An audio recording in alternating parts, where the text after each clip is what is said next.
Today we're going to be arranging our components and we're going to be doing the board outlines so we can start to look at the 3D model of our PCB. By the end of this episode we hope to have the PCB laid out, ready for us to start connecting up the wires between components for the next episode.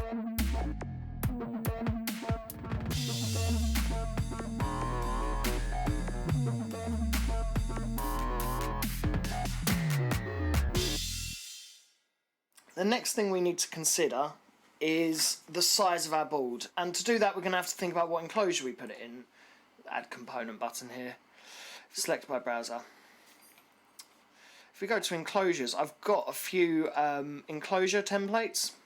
It's literally just the box outline, so it shows you how big you can make your circuit to fit in these enclosures.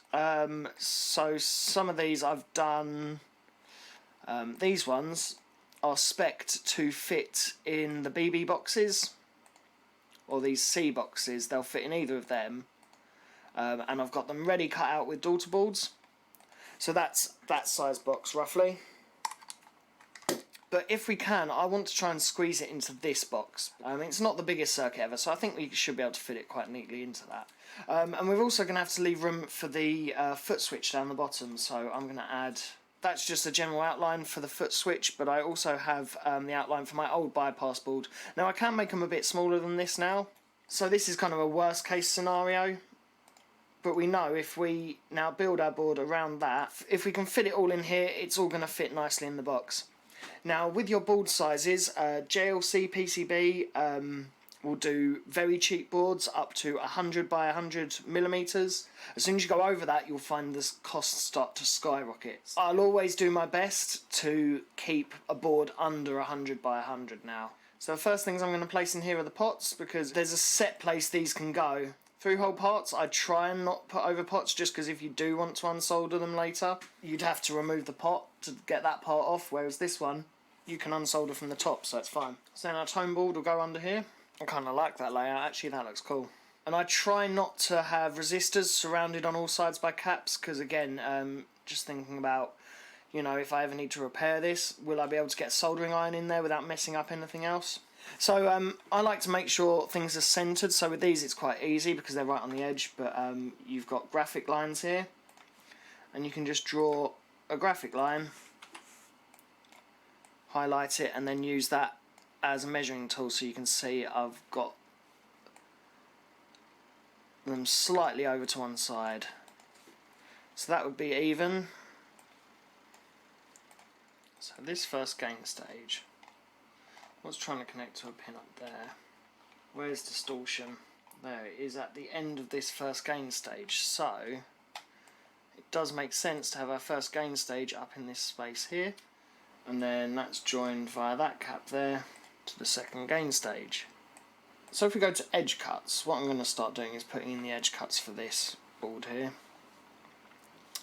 And we can go graphic lines, and just as a very quick kind of outline, I'm going to do this. And that gives us our worst case scenario. Okay, so this is already looking fairly crowded because of our really stupid idea.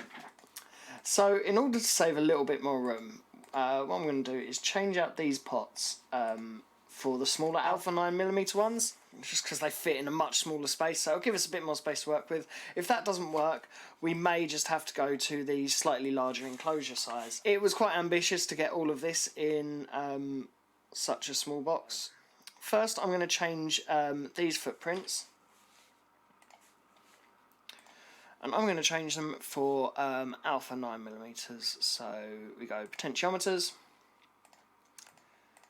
and we've got a few different versions, but that one should be correct. And we're going to change all footprints with that identifier.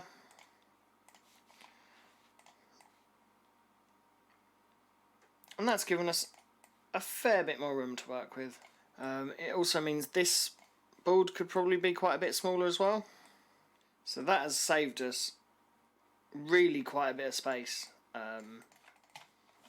So the layers we've got are front copper, front silkscreen, back silkscreen, and edge cuts. They're the only ones we really need to worry about. Adhesives, pastes only matter if you're getting the board fabbed somewhere else.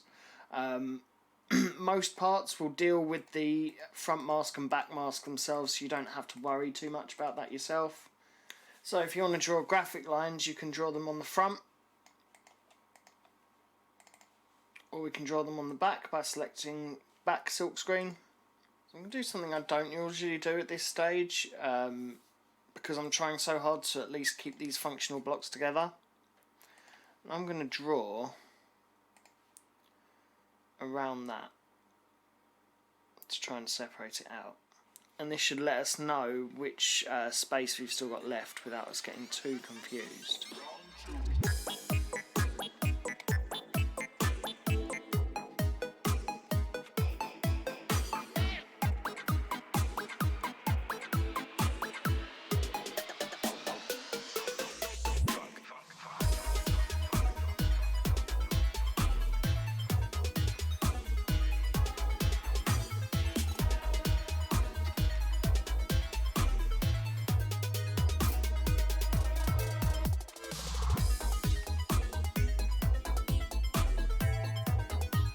So at this stage, I think this is all going to fit quite nicely on here, so I'm not going to bother with the big enclosure.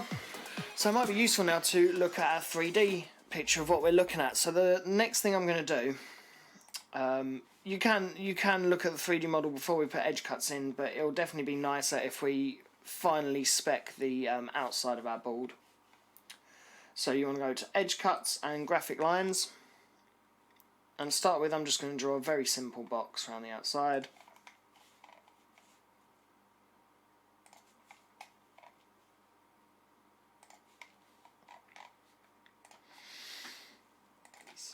So if you go for view, 3D viewer, oh, it's managed it, but it's cut that out as if it's a hole. What we'll do is we'll do little tabs here to join this and make this one piece, so it'll just snap out. We can bend it and snap it out. So we can start to see how this is laid out.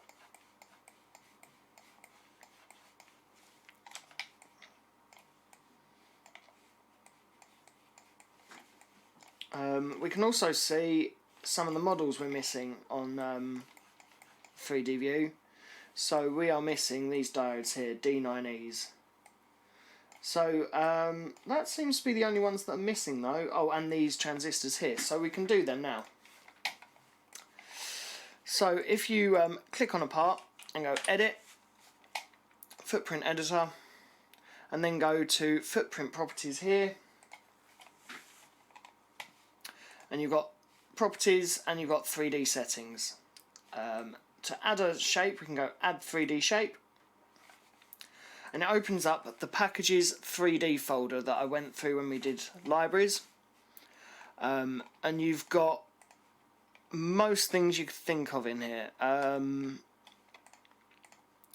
Diode through hole, and D9E, they're glass diodes, so I'm going to look for something that looks like a glass diode rather than these black ones.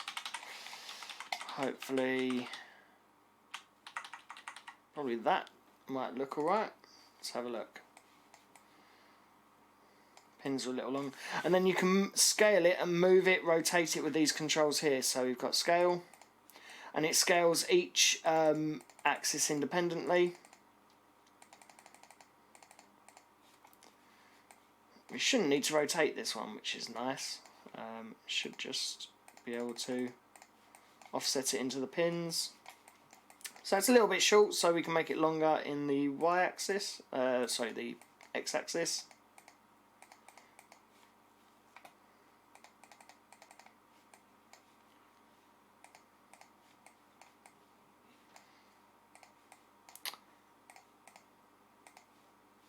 And I'm going to make it match all the other dimensions, and that looks fairly close to what it looks like. It's a little bit fatter in real life, I think, but you know, that's close enough for now. We can maybe see if there's a slightly more fitting one somewhere. That's far too big, so let's get rid of that. Okay, yeah, no, that's pretty good. That looks pretty much like it should do.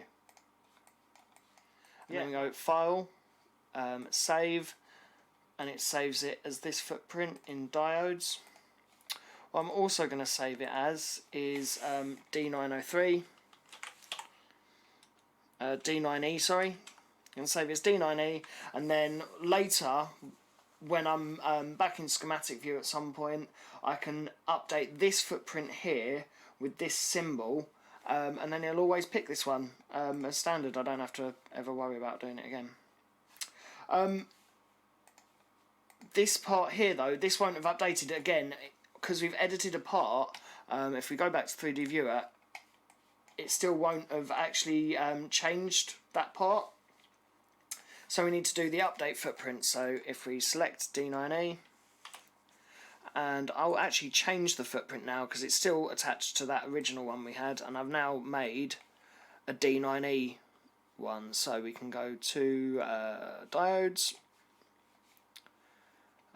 D9E is now saved as a footprint. Can select that by double clicking, and then we want to change footprints with matching value, D9E. Apply, 3 changes. This now should have those parts installed. So there we go. That looks great. That pretty much is how they look. They're not quite as blue as that, but oh well. I need to find some better packages for these ones because they don't have the right angle PCB mounts. That's not bad. So all that's left to add is these transistors. So again, we go select the part, control edit, footprint properties, 3D settings, add 3D shape. That looks pretty close. I'm sure there's a better one somewhere though. Slot 23. I'm sure that's better. Yeah, they're a little bit fatter than that original one. Yeah, that one's way too thin. That looks much more like it. Cool, and we're going to have to scale that down a bit to fit. And that looks pretty good. Okay, file, save as transistor. Select the part, edit, change footprint. Technically this should work. Change footprint with identifier. Apply.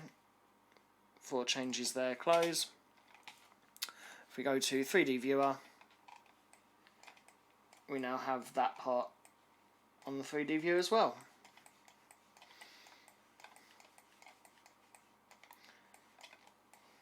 So this is getting pretty close. I'm going to finish up this lesson just by getting these parts on the board as well, arranging the last few bits. I'm not going to get it exactly as I want it. We'll probably finish that next lesson, but I'm going to get it all on this board, and then I'll just go through cutting out these circles and making the board a bit more aesthetic, and that'll be the end of this lesson. So I'm going to just finish up those last few bits.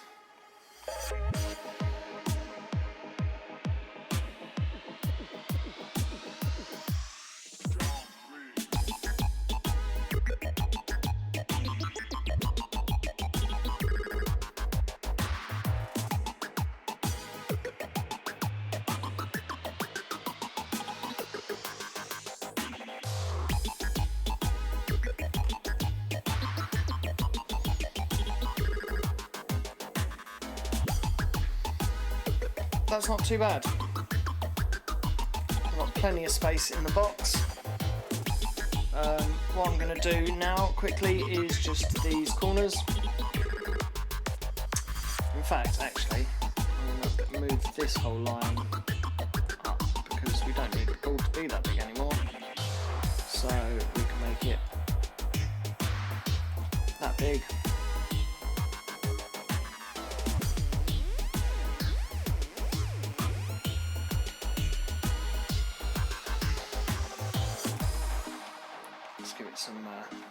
So we can use the circle tool. Now the circle always draws in the clockwise direction. If you try and draw anti-clockwise,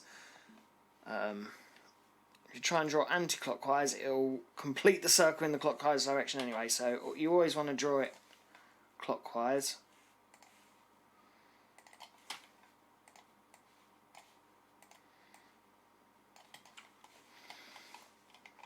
I'm not too worried about this edge here now, because that was cut out for the screw hole in the enclosure, which kind of fits into this gap, but there's so much space in this that the whole thing can just shift down, so it's fine. I'm not going to be running out of any room in this enclosure. So I can press Ctrl D and duplicate that circle, and we can rotate it, drop it in there. And you just want to make sure that these lines touch the edges. If you have something weird like that, having that could throw up an error where it won't be able to then complete the board outline. You just want them nicely on the edges.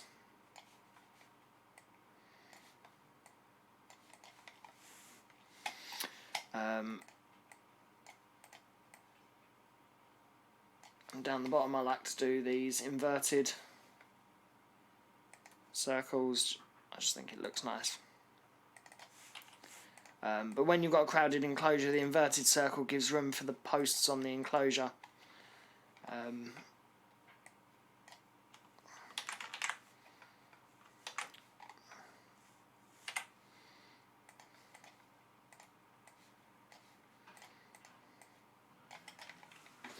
So we can now get rid of all this silk screen, we don't need that anymore. So that, at the moment, is what our PCB looks like. We just need to add the extra ring around that, so that can go down there.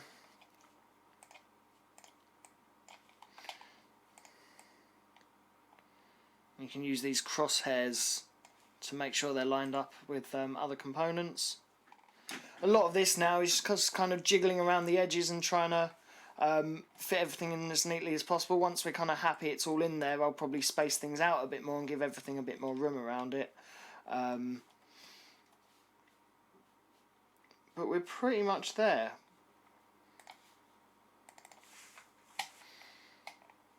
And then we just want to make some cutouts.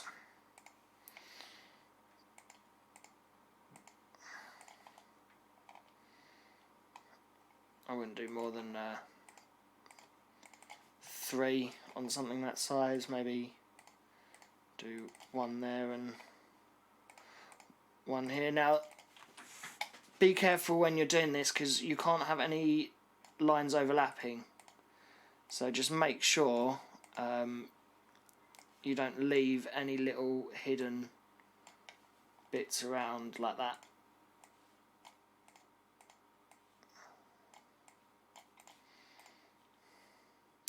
And I try and keep these mouse bites away from, so I'll probably end up with some copper traces going this way. So I want to keep these mouse bites away from that, just in case when you tear them off they damage anything that's nearby. I've never had it happen, but it's just something to bear in mind, I guess.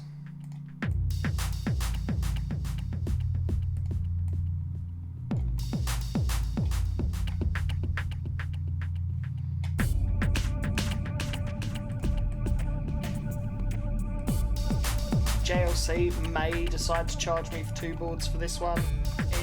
It seems to depend who looks at it. I think because it's clearly part of one circuit I should get away with this one, but sometimes they have come back with weird things where they've decided that that counts as an extra board. It's a little frustrating because you get charged a price and then they'll email you and say it's actually 2 boards when you just thought it was 1. But then there's every chance that they could turn around and say no, that is just 1 board. So I'll call this 1 board, and if they contact me, I'll know for next time. So putting those curves in has given us a lot more room just for that component there. It's made it much nicer. Now that looks pretty much like what we want. I'm going to save this and we'll go to the 3D viewer. So I think we can get it quite a bit neater than that with a bit more work. So that'll be the next episode, we'll work on that. That gives us our control layout. I might move these switches just down a little bit.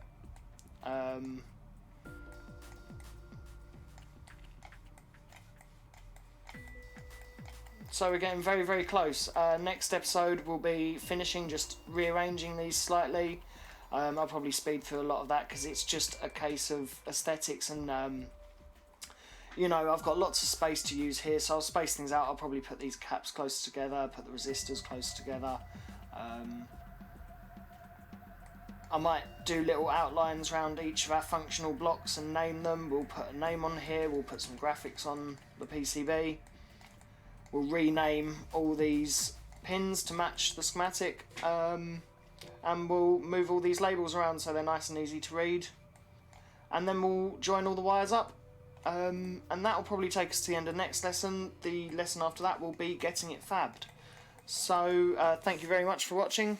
Hope to see you on the next one. Hope you enjoyed this. Thank you very much. Bye.